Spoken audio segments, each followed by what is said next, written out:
Shalom, shalom, shalom, peuple de Dieu.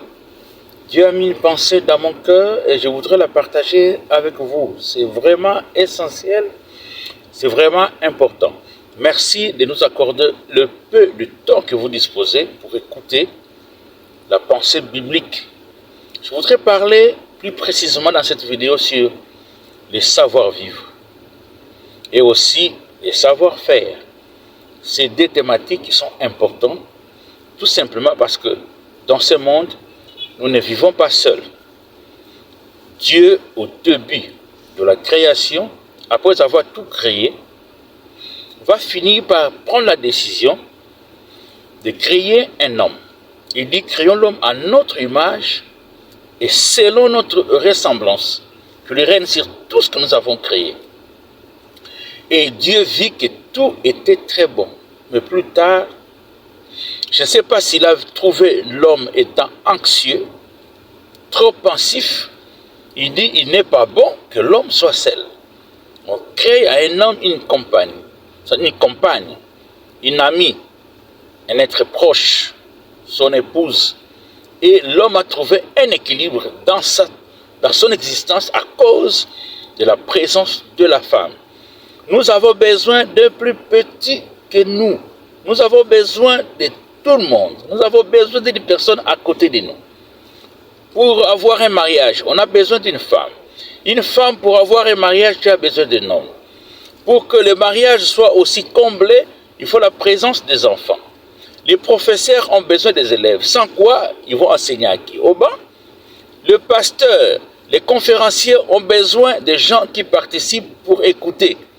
Et les élèves aussi, quand ils se retrouvent dans une école, ou les étudiants dans un auditoire, ils ne peuvent pas aller passer du temps à l'auditoire sans avoir un professeur devant pour expliquer une matière.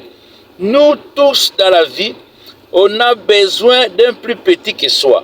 Même moi, il m'arrive parfois de cirer mes chaussures. Mais la façon dont ceux qui sont spécialisés à le faire en dehors, les cireurs, ils le font mieux que moi parce que à ce moment-là, les souliers brillent. Et la brillance est plus que celle que moi j'obtiens moi-même parce que je ne suis pas outillé pour ça. Vous savez, nous avons tous besoin d'un plus petit que soi. Si aujourd'hui il y a des prêt-à-porter, parce qu'il y a des tailleurs, si aujourd'hui nous avons des immeubles, parce que nous avons besoin de maçons, nous avons besoin des ingénieurs, tout le monde a besoin de quelqu'un. Si toi, si tu tapes le pour te dire que tu n'as besoin de personne, ça c'est de l'orgueil. C'est un non-sens. Et je ne sais pas comment il faut appeler ces choses. Je vous cite un passage biblique, Hébreux 12, 14. Certainement que tu l'as déjà lu.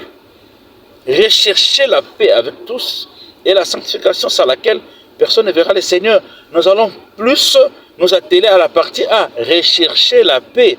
Rechercher la paix. Parce que là où il y a toujours, où il y a des hommes, il y a toujours des frictions, il y a des problèmes, il y a des difficultés, il y a des complications. C'est vrai, j'ai besoin de mon frère, j'ai besoin de ma soeur. Et au moment où nous sommes ensemble, il peut arriver qu'il y ait des frictions. C'est là où je parle de savoir-vivre. Nous serons obligés de vivre avec nos voisins dans les quartiers. Nous serons obligés de vivre longtemps et des années avec votre conjoint ou votre conjointe. Vous serez obligés de passer du moins quelques années ensemble avec vos enfants. Vous aurez des collaborateurs là, vous travaillez, qui seront toujours à côté de vous. Et ces gens, nous allons les côtoyer tous les jours de notre vie. Il peut arriver, parce que nous sommes des hommes, chacun avec son cœur, chacun avec une influence qui dicte sa conduite, les actions qu'il pose. Il y a des frictions, il y a des problèmes, il y a des difficultés qui apparaissent.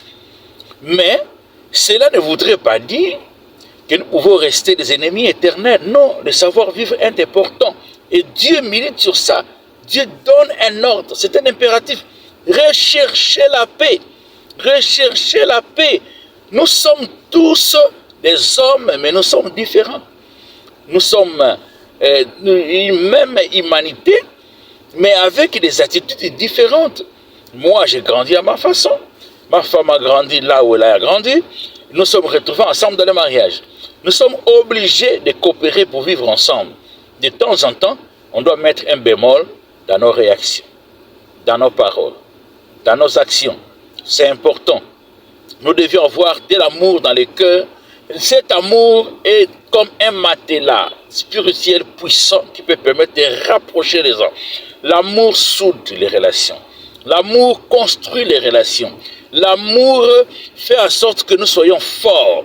Si il est dit deux valent mieux qu'un, c'est parce que les deux là ont accepté ils ont accepté d'être ensemble et se sont acceptés tels qu'ils sont. C'est comme ça que la paix peut perdurer. Quand la Bible parle de rechercher, là ça devient, il faut faire, ça demande des efforts, ça demande des sacrifices, ça demande des concessions, ça demande l'humilité pour que la paix soit construite dans les familles. Aujourd'hui, dans le monde, qu'on se le dise. Le phénomène de division, on en trouve partout. Je crois que la Bible même le prédit. Dans les familles, il y a des divisions, il n'y a plus l'amour. Dans les couples, n'en parlons pas. Dans les pays, dans les partis politiques, dans les associations, dans les églises, il y a des divisions. Les gens se tiraient à gauche et à droite. Il y a de la médisance, il y a la calomnie, il y a toutes ces choses. On se demande, mais comment, dans une église évangélique où les gens parlent en langue, où on prêche la parole de Dieu, il y a des inimitiés. Ah, c'est le cœur de l'homme. C'est le cœur de l'homme. C'est pour cela, Dieu, et en sentant déjà les choses qui peuvent arriver dans les relations humaines, il insiste. Rechercher la paix avec tous. C'est obligatoire. Pour aller ensemble, on doit rechercher la paix.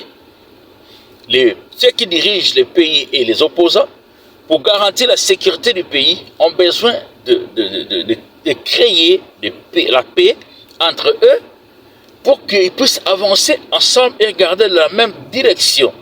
Recherchons la paix. Les savoir-vivre, c'est important. C'est important. La personne que tu négliges là peut t'aider demain.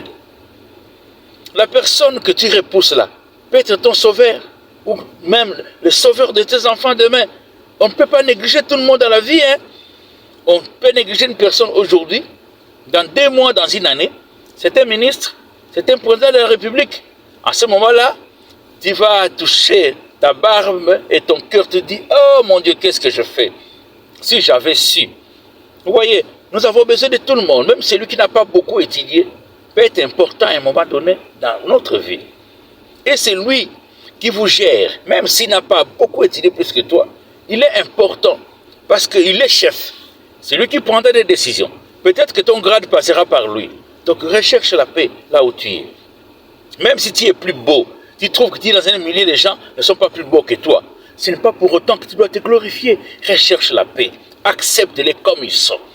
Et aussi pour t'accepter comme toi tu es. C'est comme ça dans la vie. Les savoir-vivre et les savoir-faire. Vivons bien, faisons bien les choses. Nous allons savourer la vie, vivre une vie heureuse sur cette terre. Que Dieu vous bénisse. N'oubliez pas de liker, de vous abonner et de partager.